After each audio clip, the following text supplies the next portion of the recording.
மூன்றாவது காண்டத்திற்கு செல்லுங்கள். அது காட்டிலே நடைபெறுகின்ற கதை ஆரண்ய காண்டம். காட்டிலே போய் திரிகிறார்கள் ஒரு 10-12 ஆண்டுகள். அதில் என்ன சிறப்பு இருக்கிறது? அதற்கு எதற்கு ஒரு காண்டம்? நீங்கள் ஒரு பாடலை பார்த்தீர்கள் என்று சொன்னால், ஒரு இடத்திலே தண்டகவனத்திலே அவர்கள் இருக்கின்ற பொழுது மொத்தம் 14 ஆண்டுகள் அவர்கள் காட்டிலே இருப்பார்கள். அதிலே கம்பன் ஒரே பாடலிலே 10 ஆண்டுகளை தள்ளி போடுவான். ஒரே பாடல் 10 ஆண்டுகள் கடந்துவிடும்.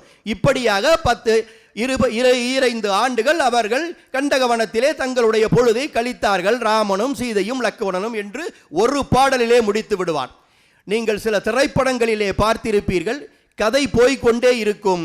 ஒரு பின்காட்சி என்று தமிழிலே சொல்வார்கள், ஆங்கிலத்திலே ஃப்ளாஷ்பேக் அப்படி என்று சொல்லி 2-3 காட்சிகளை போட்டு காண்பித்து விட்டு ஒரு 25 வருடம் 30 வருடம் ஓடிவிட்டது. சிறிய பையனாக இருந்தவன் பெரிய மனிதனாக வந்துவிட்டான், அந்த கதையினுடைய நாயகனாக வந்துவிட்டான் என்று காட்டுவார்கள்.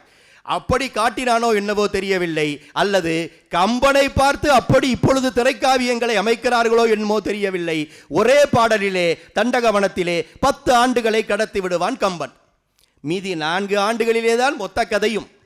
14 ஆண்டுகளிலே 10 ஆண்டுகளுக்கு ஒரு பாடல், 4 ஆண்டுகளுக்கு ஒட்டுமொத்த கம்பராமாயண கதை முழுக்கவும் இருக்கும்.